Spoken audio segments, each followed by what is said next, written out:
Hey, what's up, guys? Metal Bro Trent here, and you are turned on and tuned in to another episode of Disheveled Transmissions.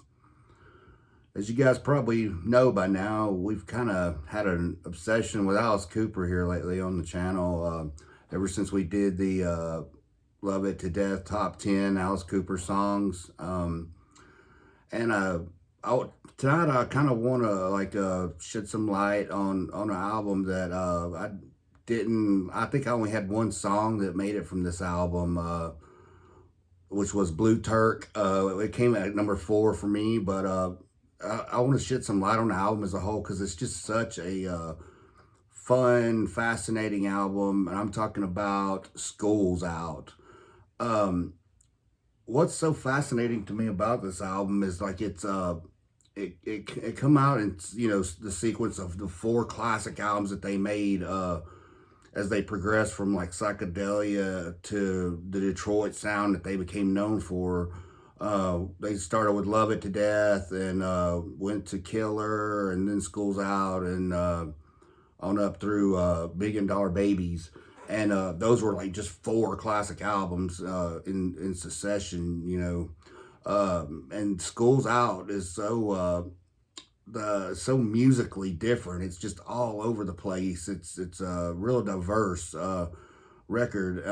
Whereas the other ones, the other 3 in the classics that I just mentioned, they kind of had more of a straight up rock sound, in my opinion. Whereas School's Out was just, it was just diverse with everything, all kinds of flavor to it. And it's just really a fun record to listen to. It was recorded at Record Plant Studios in New York City in 1972 and released in June of 72 on a Warner Brothers label. And the producer was Bob Ezrin, who you guys probably know. He's like the Michael Jordan of producing.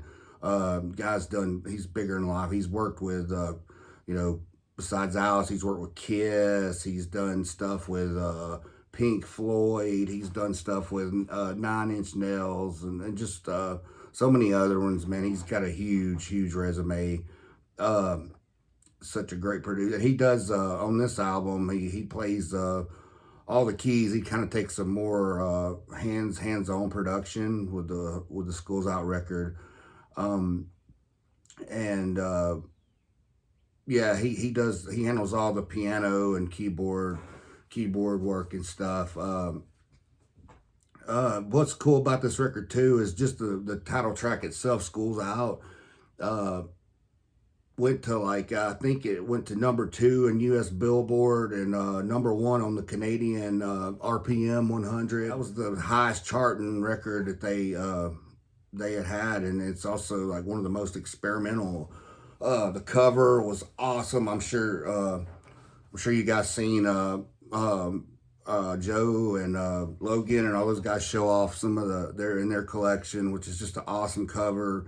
Has a fold out with I think the erasers and then the pencils and stuff like that. The chewing gum, if you got the vinyl version, but and the original I think had like lace panties wrapped around the record, and they discontinued that because they said they found out the panties, like the lace, was flammable or something, so they discontinued that. And just the cover itself is really neat. I mean, even just if you have the CD version or whatever, not the fold out gatefold vinyl, it's really like you can sit there and just stare, because I think they there's the initials of every band member.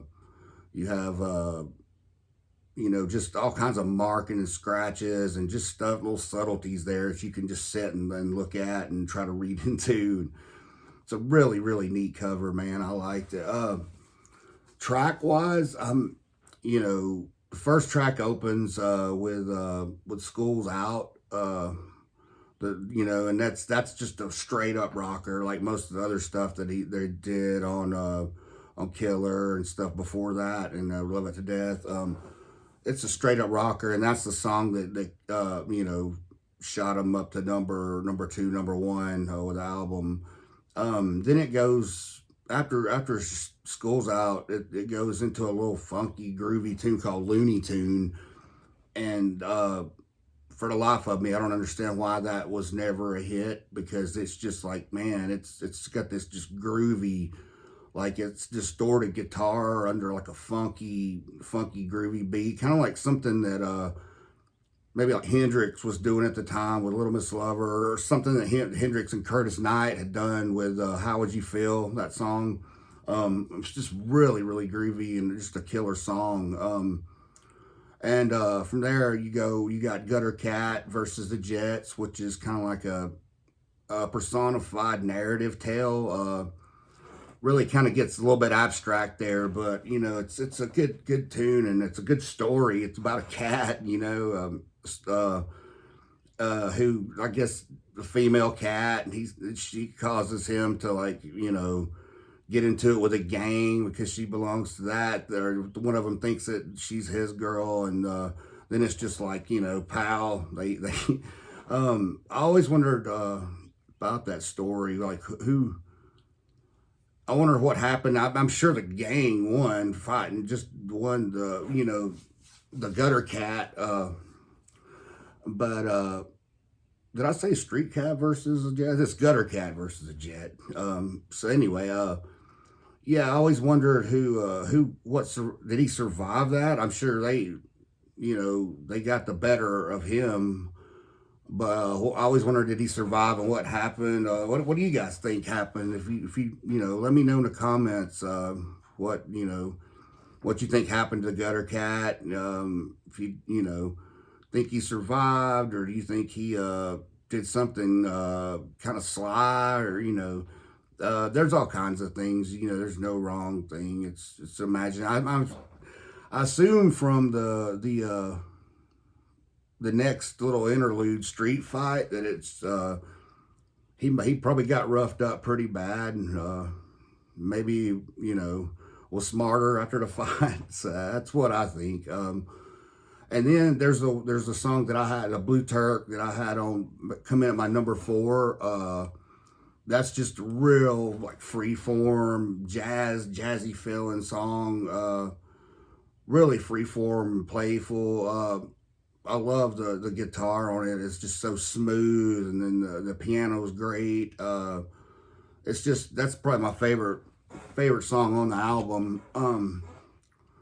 Then you got I guess starts the second side of the vinyl, or just it's called My Stars. That's a really cool song. Again, with a lot of great piano and killer lead guitar by Dick Wagner played guitar on that song. Who he would go on to play on Alice's albums when he became solo instead of a band in the late 70s on through the 70s, and then some in the early 80s too. But yeah, that's just a really good song. I think it's maybe about, and it's another narrative, maybe about fallen space being, plot and revenge. That's what I get from it. Public Animal number 9, the next track. It's that's another song. I don't understand why it's not a hit, because like that and Looney Tune. If you can't dance to those songs, something's wrong with you, man. It's just got a 60s soul feel, like maybe like Funkadelic, Sly and the Family Stone meets the Rolling Stones, something in that vein, because it's rocking, but it's also just got a lot of soul feel to it, and I really dig that kind of stuff. And the yell that Alice does on the fade out is epic. If you haven't heard that, put headphones on and listen to his the yell he does on the fade out. It's amazing. And yeah, then you got, a little instrumental. It wraps it up. That's really cool. Grand finale. It's a really good record that's diverse and all over the place. It's got a lot of flavor and a lot of feel to it, and I love it. It's definitely one of my favorite Alice's. It's a musical playground. That's really how I describe it. It's a musical playground. It's got rockers, shockers, everything else under the sun you can think of. Awesome stories, the narratives,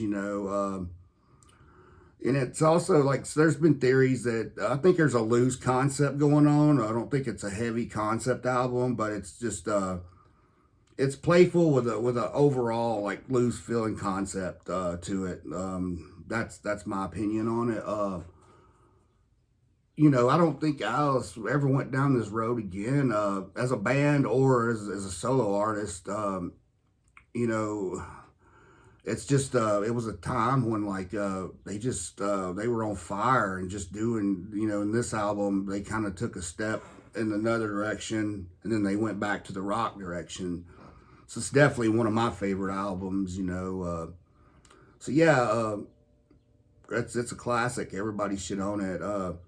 Yeah, I cannot wait for the new Alice album, Detroit Stories. That's probably going to be pretty cool. I think it comes out this week. Can't wait to check it out. Alice is just amazing. I love him. I've gained, I'll say, a lot more respect. I think me and Joe and we're talking about this on the stream, Dennis Dunaway. I've gained so much more respect for him as a bassist. He's one of my favorite fucking bassists now because he's just awesome. And you can hear that on this and Gutter Cat versus the Jets and Blue Turk, the beginning of that. And it's just, he's an amazing bassist. So yeah, I guess that's about it for me now. We'll wrap it up. And yeah, definitely give this album a listen. Go back and give it a listen. It's amazing. It's fun. It'll put you in a great ass mood. I promise. So yeah, we got a lot more content coming up. Tell me what you guys think about School's Out. Do you like it? Is it one of your favorite albums? And I'd love to hear about your opinions about the Gutter Cat and the Jets fight. So and maybe even about My Stars too. How do you interpret that track? So yeah, we got a lot more great content coming your way. Smack the like button, like, subscribe, and one more thing. Until next time, keep on rocking.